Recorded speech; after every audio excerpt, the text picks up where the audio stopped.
Telangana state teacher eligibility టెస్ట్కి పునఃస్వాగతం. మ్యాథమెటిక్స్లో భాగంగా మనం ఆల్జీబ్రా అనేటువంటి అంశాన్ని మనం చర్చించుకోబోతున్నాం. ఆల్జీబ్రాలో ముఖ్యంగా మనకు బీజీయ సమాసాలు, బహుపదులు, పెయిర్ ఆఫ్ లీనియర్ ఈక్వేషన్స్,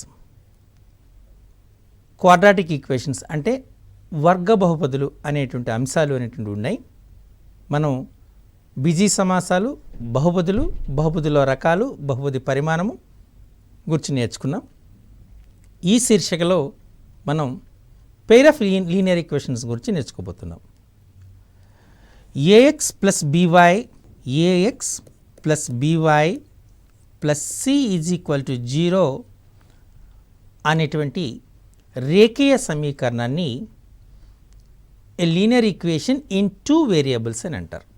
ఇందులో ఎక్స్, వై అనేటువంటి చరరాశులు, ఏ, బి, సి అనేటువంటివి స్థిరరాశులు. ఇందులో a, b, c belongs to R అవుతుంది.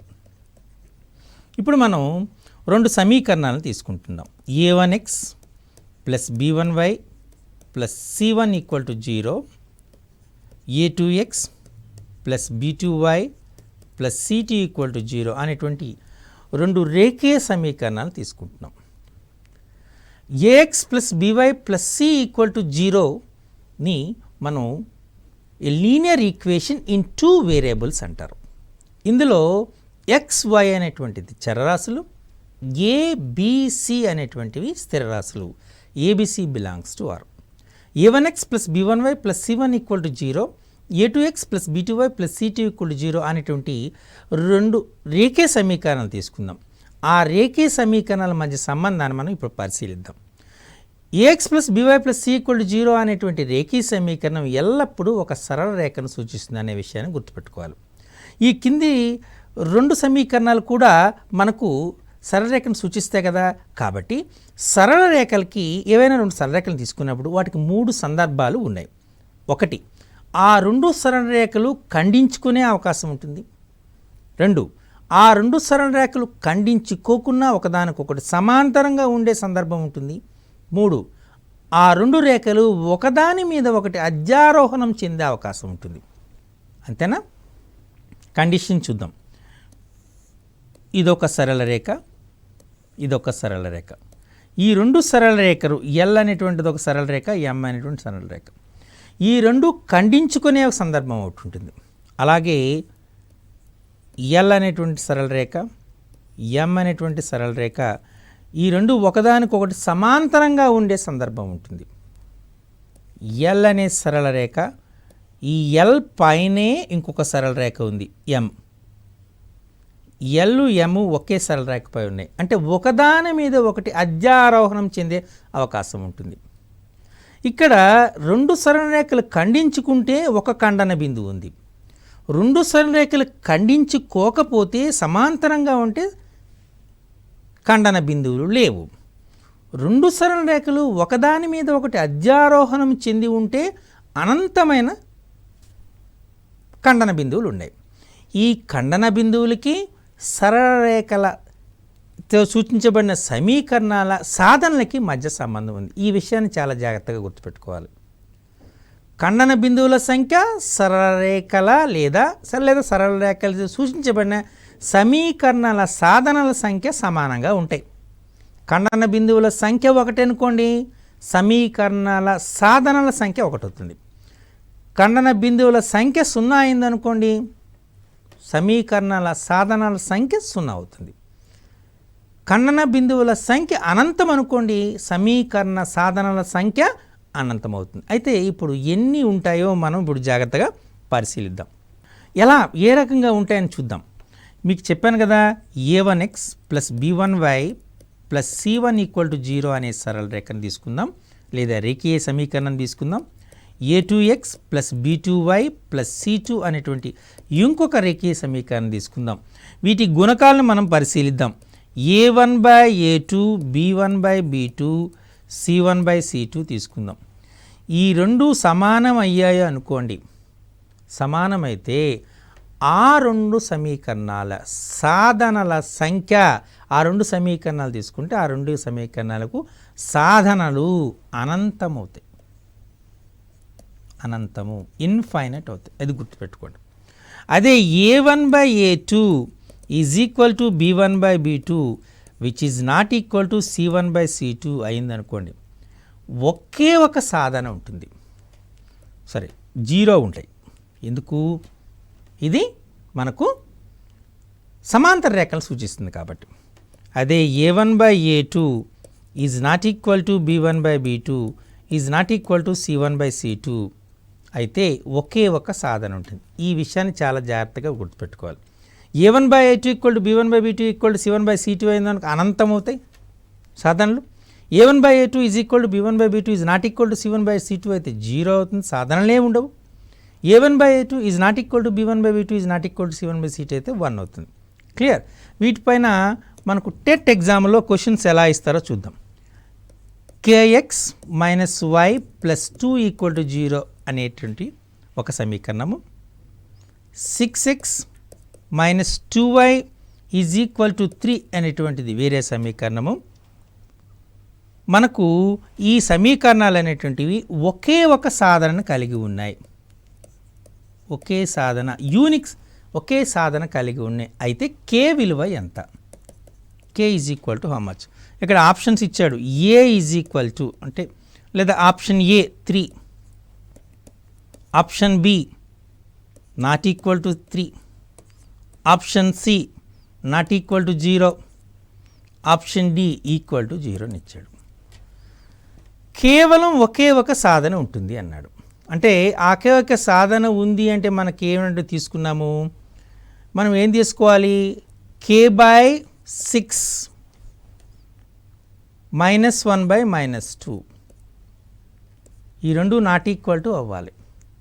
లేదా k is not equal to -1/-2 into 6 minus minus get cancel 2 1 2 3 అంటే మనకి ఏమొచ్చింది? k is not equal to 3 అనేది వచ్చింది. అంతేనా? ఇందులో k is not equal to 3 అనేది ఆప్షన్ బి. కాబట్టి ఆప్షన్ బి ఈజ్ కరెక్ట్ అనేటువంటిది మనం సూచించాలి. క్లియర్? ఓకే, ఇంకొక క్వశ్చన్ మనం చూద్దాం. kx minus 5y is minus 2, okay, -2 equal to 0,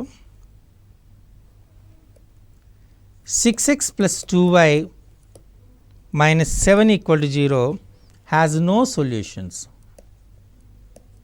సాధనలు లేవు. అయితే k వాల్యూ ఎంత? ఇక్కడ option A -10, option B -5, option C -6, option D -15 అని ఇచ్చాడు.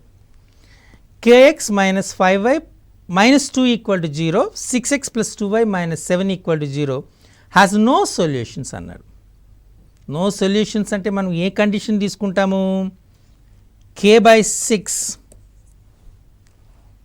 x యొక్క గుణకాల నిష్పత్తి ఈజ్ ఈక్వల్ టు y యొక్క గుణకాల నిష్పత్తి.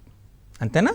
అంటే k ఈజ్ ఈక్వల్ టు -5/2 into 6, 2 1s 2 3s 5 3s 15 -15. So k value ఎంత వచ్చింది మనకు? -15. అంటే which option correct? Option B is correct. Clear? So ఈ రకంగా మనకు క్వశ్చన్లు వస్తాయి. ఒక ఎగ్జామినేషన్ ఇంకోటి తీసుకుందాం.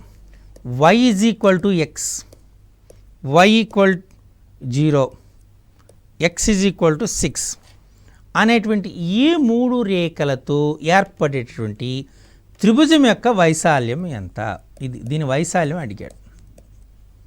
ఈ ఏర్పడిన త్రిభుజ y is equal to x, y equal to 0, x is equal to 6 అని అడిగాడు.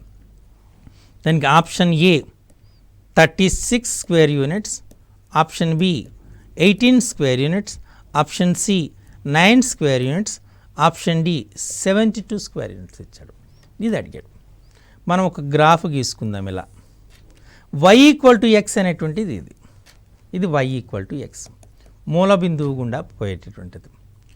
x equal to 6, x equal to 6 అనేటువంటిది ఏమొస్తుంది మనకు? మనం ఇలా తీసుకున్నాం అనుకోండి, 1 2 3 4 5 6 అనుకోండి. తిన్నగా x ఈక్వల్ టు 6 అనేటువంటిది వైకి సమాంతరంగా ఉన్నటువంటి రేఖ. అండ్ y ఈక్వల్ టు 0 అంటే ఇది వైకి, ఇది x అక్షం అనేటువంటి y ఈక్వల్ టు 0, ఇది x is equal to 6 and y equal to 6. చూసారా, అంటే మనకు ఈ ప్రాంతం యొక్క వైశాల్యం కావాలి, ఈ త్రిభుజ వైశాల్యం కావాలి. ఇది లంబకోణ త్రిభుజం కదా, ఇందులో భూమి ఎంత అవుతుంది? 6 యూనిట్స్, అంతేనా? భూమి అనేటువంటిది 6 యూనిట్స్ ఉంటుంది. ఇది రైట్ యాంగిల్ ట్రయాంగిల్ ఎక్కడ మనకు ఖండిస్తుంది అనేటువంటిది మనం చూసుకోవాలి. ఇప్పుడు మనం సబ్స్టిట్యూట్ చేసాం, ఈ 6 యూనిట్స్ అవుతుంది. కాబట్టి ఇందులో మనకి యాక్చువల్గా ఏమవుతుంది, దీన్ని కంప్లీట్ చేస్తే ఇది కూడా 6 అవుతుంది. ఒక స్క్వేర్ అనేటువంటి ఫామ్ అయింది అనుకోండి, అంతేనా? అంటే 6, ఇది 6, ఇది 6, కాబట్టి 6 6 36, 36 స్క్వేర్ యూనిట్స్ వస్తుంది. ఇది సగం ఉంది కదా, అంటే 36/2 అంటే 18 స్క్వేర్ యూనిట్స్. చూసారా, 18 ఈజ్ ద ఆన్సర్. ఈ kind of question little bit of logic ఉంది, కాస్త ఇది నాన్ మ్యాథమెటిక్స్ స్టూడెంట్స్కి కొద్దిగా కష్టమైనటువంటి క్వశ్చనే, చాలా జాగ్రత్తగా. ఇది అప్లికేషన్. ఇక్కడ ఏం చేస్తున్నారు, ఈ ఆల్జీబ్రా పార్ట్ని జామెట్రీ పార్ట్తో అప్లికేషన్ చేయడం జరిగింది. మీరు ఇప్పుడు y ఈక్వల్ టు 0 x అక్షంగా గుర్తించాలి, y ఈక్వల్ టు x అనేటువంటిది మూల బిందువు గుండా పోయే రేఖాన్ని గుర్తించాలి, అలాగే x ఈక్వల్ టు 6 y అక్షానికి సమాంతరంగా ఉన్న రేఖాన్ని గుర్తించాలి. అంటే ఖండన బిందువు రాలేదు కదా అని కన్ఫ్యూజ్ కావచ్చు, కాబట్టి దీన్ని ఎక్స్టెన్షన్ చేస్తే ఒక స్క్వేర్ ఫామ్ అవుతుంది. అప్పుడు ఏరియా ఎంత అవుతుంది? 36 అవుతుంది. ఇది సగం ఉంటుంది కాబట్టి 18 స్క్వేర్ యూనిట్స్గా మీరు గుర్తించగలగాలి. ఓకే, ఇంకొక క్వశ్చన్ ఎగ్జామ్లో ఇచ్చిన దాన్ని చూద్దాం. x/a plus y/b is equal to 1 మరియు x equal to 0 y equal to 0తో ఏర్పడే త్రిభుజ వైశాల్యం ఎంత? త్రిభుజ వైశాల్యం కనుక్కోవాలి. The area of the triangle found by these one. Options ఇచ్చినటువంటి options, option AB B 2AB, option C half AB, option D 1/4AB. ఇది క్వశ్చన్. ఓకే, సో ఎలా దీన్ని కూడా సేమ్ గ్రాఫ్ మోడల్లోనే మనం చేయాలి. x/a plus y/b is equal to 1 ఇన్ని మనము అంతర్ఖండ రూపము, ఇంటర్సెప్ట్ ఫామ్ అంటారు. ఇది జాగ్రత్తగా గుర్తుపెట్టుకోవాలి. ఇది x అక్షాన్ని y అక్షాన్ని, x అక్షాన్ని a,0 అనే బిందువు వద్ద, y అక్షాన్ని 0,b అనే బిందువు వద్ద ఖండిస్తుంది. ఈ విలువ a అవుతుంది, ఈ విలువ b అవుతుంది. ఇది ఒక లంబకోణ త్రిభుజం, కరెక్ట్? కాబట్టి లంబకోణ త్రిభుజం యొక్క వైశాల్యం ఎంత? Half AB. కాబట్టి ఇక్కడ ఏరియా ఎంత ఉంది? చూసారా, ఈ రకమైనటువంటి క్వశ్చన్స్ ఎగ్జామినేషన్లో వచ్చే అవకాశం ఉంటుంది. కాబట్టి చాలా జాగ్రత్తగా మీరు పరిశీలించాలి. పేపర్ మరి కాస్త డిఫికల్ట్గా ఇచ్చారనుకోండి, find the area enclosed by the curve modulus x plus modulus y is equal to 1, where modulus x is equal to x when x greater than 0, is equal to minus x when x less than 0, equal to 0 when x equal to 0. This is the question. Modulus x plus modulus y is equal to 1 అనేటువంటి వక్రము చేత ఆవరించబడినటువంటి ప్రాంత వైశాల్యం ఎంత? ఇది question అడిగాడు, నిరూపక అక్షాలతో అడిగాడు. ఇప్పుడు మనం గ్రాఫ్ గీయాలనుకోండి. ఇప్పుడు ఇది 4 సమీకరణాలను సూచిస్తుంది. x plus y is equal to 1 అనేటువంటి సమీకరణము, x minus y equal to 1 అనే సమీకరణము, minus x plus y is equal to 1 అనే సమీకరణము, minus x minus y is equal to -1 అనే సమీకరణం సూచిస్తుంది. దీన్నే మనం గ్రాఫ్గా గీసామనుకోండి. చూడండి, ఇలా నిరూపక అక్షాన్ని మొత్తం 4 భాగాలుగా వర్గీకరణ చేయొచ్చు. Q1, Q2, Q3, Q4 అంటారు. Q4 అంటారు. క్లియర్? ఓకే, సో ఇలా Q1, Q2, Q3, Q4 అనేటువంటిది మనకు చెప్పడం జరుగుతుంది. క్లియర్? సో దీన్ని మనం చేసేటప్పుడు ఈ Q1, Q2ని మనం తీసుకున్నాం. ఇప్పుడు మనం దీన్ని x plus y is equal to 1, this is x plus y is equal to 1. x అక్షాన్ని 1,0 వద్ద, y అక్షాన్ని 0,1 వద్ద ఖండిస్తుంది. x minus y equal to 1, x minus y equal to 1, x అక్షాన్ని 1,0 వద్ద, y అక్షాన్ని 0, -1 వద్ద చేస్తుంది. ఇది x - y is equal to 1. -x + y is equal to 1. ఇది -x + y is equal to 1. x అక్షాన్ని -1, 0 వద్ద, y అక్షాన్ని 0, 1 వద్ద చేస్తుంది. ఇది -x - y is equal to 1. x అక్షాన్ని -1, 0 వద్ద, y అక్షాన్ని 0, -1. ఇది దీని యొక్క డయాగ్రామ్. ఇది ఒక యూనిట్, ఇది ఒక యూనిట్. కాబట్టి ఏరియా ఎంత అవుతుంది? 1/2 యూనిట్స్ అవుతుంది. ఈ ఏరియా ఎక్కడ ఎంత అవుతుంది? 1/2 యూనిట్స్ అవుతుంది. ఈ ఏరియా ఎంత అవుతుంది? ఇది 1/2 యూనిట్స్ అవుతుంది. ఈ ఏరియా ఎంత? 1/2 అంటే 1/2 × 4 2 స్క్వేర్ యూనిట్స్ అవుతుంది. అంటే modulus x + modulus y is equal to 1 అనేటువంటి వక్రరేఖం చేత ఆవరించబడినటువంటి ప్రాంత వైశాల్యం 2 చదరపు యూనిట్లుగా మనం చెప్పవచ్చు. ఈ విధంగా మనకు ఎగ్జామినేషన్లో ఈ పెయిర్ ఆఫ్ లీనియర్ ఈక్వేషన్స్ మీద టెట్లో వచ్చే అవకాశం ఉంటుంది. సో ఇప్పుడు మనం వేరొక అంశాన్ని తీసుకుందాం. దాన్ని వర్గ సమీకరణాలు అంటారు. వర్గ సమీకరణాలు ఇంగ్లీష్లో క్వాడ్రాటిక్ ఈక్వేషన్స్ అంటారు. క్వాడ్రాటిక్ ఈక్వేషన్ తీసుకుందాం. ax² + bx + c = 0. దీన్ని క్వాడ్రాటిక్ ఈక్వేషన్ అంటారు. ఇక్కడ వెరీ ఇంపార్టెంట్ కండిషన్ ఏంటి అంటే a is not equal to 0. This is a very important condition. ఎందుచేత a not equal to 0 very important condition అని చెప్తున్నాము? a 0 అయిందనుకోండి, this term becomes 0 means this becomes as a linear equation. Clear? So for that reason ax² + bx + cలో వర్గ సమీకరణం కావాలనుకుంటే ఖచ్చితంగా a అనేటువంటి not equal to 0 అయి ఉండాలి. దీని వర్గ సమీకరణం ఎందుకంటున్నాం కూడా మీకు తెలుసు కదా. దీని యొక్క పరిమాణము 2. ఒక వర్గ సమీకరణానికి 2 మూలాలు ఉంటాయి. ఇది చాలా ఇంపార్టెంట్. 2 మూలాలు ఉంటాయి. ఓకే, 2 మూలాలు మనం తీసుకుందాం. ఇప్పుడు దానికి ax² + bx + c = 0 అనే వర్గ సమీకరణానికి 2 మూలాలు అంటే ఒక్కొక్క మూలం x = -b ±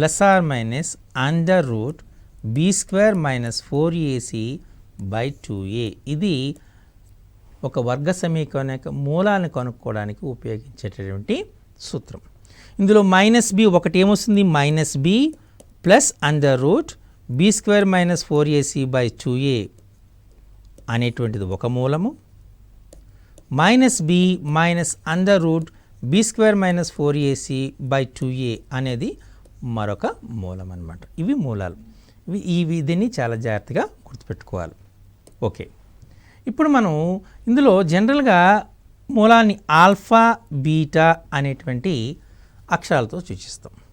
మూలాల మొత్తము, మూలాల లబ్ధం అని చాలా important concept. Alpha + beta is equal to -b/a అవుతుంది. అంటే -b అంటే x coefficient by a x² coefficient. x గుణకం -x గుణకము బై x² గుణకం. ఆల్ఫా బీటా ఈ c/a అంటే స్థిర పదము బై x² గుణకం. ఓకే, ఇది చాలా వీటిపైన చాలా క్వశ్చన్స్ వచ్చేటువంటి అవకాశం ఉంటుంది కాబట్టి చాలా జాగ్రత్తగా గుర్తుపెట్టుకోవాలి. ఆల్ఫా, బీటా అనేటువంటివి ఒక వర్గ సమీకరణం యొక్క మూలాలైతే ఆ మూలాల మొత్తం alpha + beta is equal to -b/a అవుతుంది. -x గుణకము బై x² గుణకం. Alpha beta is equal to c/a అంటే స్థిర పదము బై x² గుణకం. ఇది బాగా గుర్తుపెట్టుకోండి. వీటిపైన ఎగ్జామ్లో అడిగే క్వశ్చన్స్ అనేటువంటి తీసుకోండి. 2x² + 3x + 5 ల యొక్క మూలాల మొత్తం ఎంత? మూలముల మొత్తం ఎంత? Option A is -2/3, option B -3/2, option C 5/2, option D 5/3. ఇది మనకు ఇచ్చినటువంటి అంశం. సో వీటిపైన ఆన్సర్ చేయాలి. దీన్ని మనం ఇది చేయాలనుకున్నప్పుడు ఏం చేయాలి? దీనిపైన a x square plus b x plus c అని రాసుకోండి. ఇలా రాసేటప్పుడు మనకి ఏంటి, మన కండిషన్ ఏంటి? Alpha plus beta is equal to మూలాల మొత్తం equal to minus b by a. Correct. ఇందులో బి స్థానంలో 3 ఉంది కాబట్టి మైనస్ 3 బై ఏ అంటే 2. అంటే ఈ క్వశ్చన్కి ఆన్సర్ ఏంటి? మూలాల మొత్తం ఎంత? మైనస్ 3 బై 2 అని గుర్తుపెట్టుకోవాలి. అదే 4x square plus 7x plus 8 is equal to 0 యొక్క మూలాల లబ్ధం ఎంత? మూలాల లబ్ధం ఇది అడిగాడు. Option A 4/7, option B -7/4, option C 8/7, option D 2. మూలాల లబ్ధము అంటే ఆల్ఫా బీటా. అగైన్ మీరు ఇది చేసేటప్పుడు వీటిపైన a x square plus b x plus c is equal to 0 అని రాసి పెట్టుకోండి. మూలాల లబ్ధానికి సూత్రం ఏంటి? C by a. ఇందులో సి వాల్యూ ఎంత? 8, ఏ వాల్యూ ఎంత? 4. 4 1s 4 2s అంటే ఎంత వచ్చింది మనకు? 2. కాబట్టి 2 ఆప్షన్గా గుర్తుపెట్టుకోవాలి. అంటే ఆప్షన్ డి ఈజ్ కరెక్ట్. ఈ రకంగా మనకు మూలాల లబ్ధము, మూలాల మొత్తం మీద కూడా అడుగుతుంటాడు. మీరు బాగా కొన్నిసార్లు ఎగ్జామ్లో మూలాల మొత్తము మూలాల లబ్ధం కూడా ఇచ్చేసి సమీకరణాన్ని కనుక్కోమంటాడు. అదొక సందర్భం. మూలాలు ఇచ్చి సమీకరణం కనుక్కోమంటాడు. ఆల్ఫా బీటా అనేటువంటి మూలాలుగా కలిగినటువంటి వర్గ సమీకరణం ఏమవుతుందంటే X square minus alpha plus beta into x plus alpha beta is equal to 0. ఇది ఆల్ఫా బీటాలు మూలాలుగా కలిగినటువంటి వర్గ సమీకరణం.